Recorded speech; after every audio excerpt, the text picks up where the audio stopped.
Léo, un garçon curieux de 8 ans, s'ennuie. Dehors, la pluie de février 2020 n'en finit pas de tomber. Sa tablette n'a plus de batterie et il a déjà construit toutes les figures possibles avec ses briques de construction. Sur les conseils de sa graine, il monte au grenier, un lieu poussiéreux et mystérieux rempli de trésors oubliés. Dans un coin, sous une vieille couverture, il découvre une grande malle en bois. Avec un petit grincement, il l'ouvre. À l'intérieur, une odeur de vieux papier et de cire remplit l'air. Il y trouve une toupie en bois, des billes enterrés, surtout un carnet au cuir usé. Sur la première page, une écriture à l'encre un peu passée, journal de Louis, 1925. Louis, c'était son arrière-grand-père. Intrigué, Léo commence à lire. Alors que Léo lit les mots de son aïeul, le grenier s'estompe. Il se retrouve transporté dans une salle de classe du début du XXe siècle.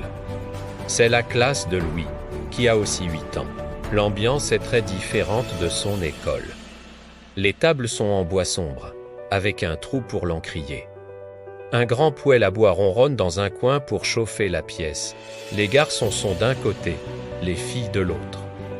Le maître, Monsieur Dubois, un homme sévère avec une grande moustache, écrit au tableau noir avec une craie qui crisse. Aujourd'hui, c'est le son d'écriture. Chaque élève a un plume qu'il doit tremper dans l'encre violette. Louis, un peu distrait, appuie trop fort et... SPLASH, une grosse tache d'encre s'étale sur sa page toute propre. Monsieur Dubois fronce les sourcils. Louis, au coin avec le bon œil d'âne.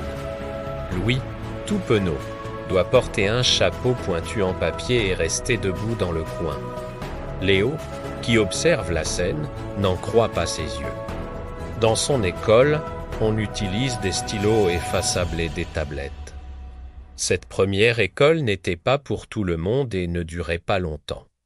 Le maître expliquait que savoir lire, écrire et compter était le plus important. C'étaient les bases pour se débrouiller dans la vie, car beaucoup d'enfants commenceraient bientôt à travailler. La discipline était stricte, mais c'était la seule chance pour eux d'apprendre les savoirs fondamentaux. La cloche sonne enfin, c'est l'heure de la récréation.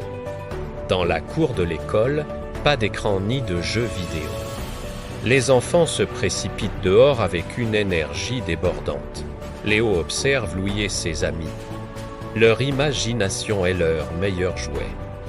Les garçons sont accroupis en cercle, dessinant une fosse dans la terre. Chacun lance sa bille pour essayer de faire tomber celle des autres dans le trou. Louis possède un calot en verre coloré, sa bille préférée, qui lui porte chance.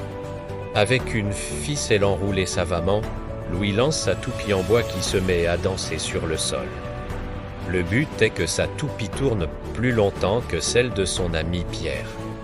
Un peu plus loin, Marie, une amie de Louis, joue aux osselets avec une agilité surprenante, lançant un petit os en l'air et en ramassant d'autres avant qu'il ne retombe.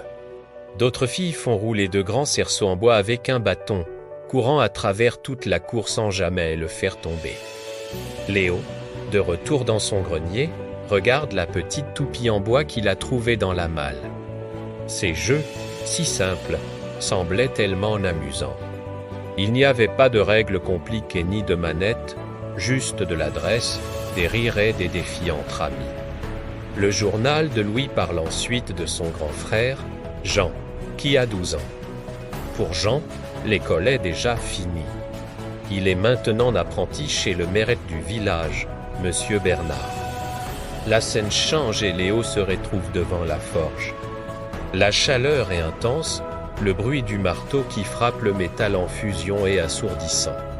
Jean n'a pas le droit de toucher au marteau pour l'instant. Son travail est d'apprendre en regardant et en aidant.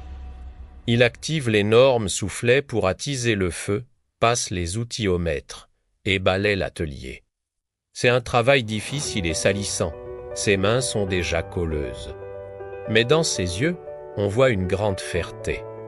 Il apprend un vrai métier, un savoir-faire qui se transmet de génération en génération.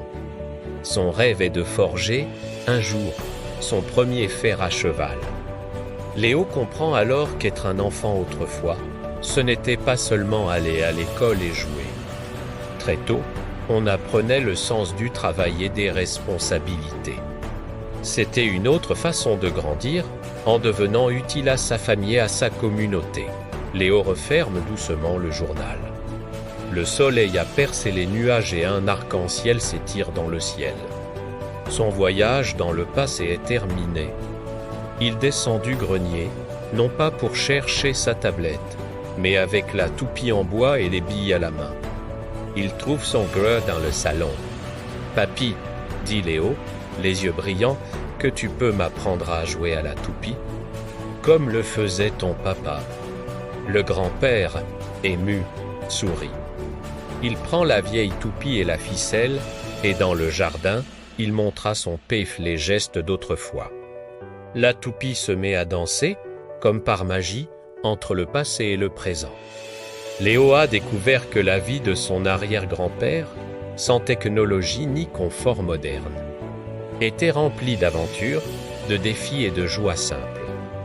Il a compris que chaque époque a ses propres trésors, et que le plus grand d'entre eux est de partager les histoires qui nous relient les uns aux autres.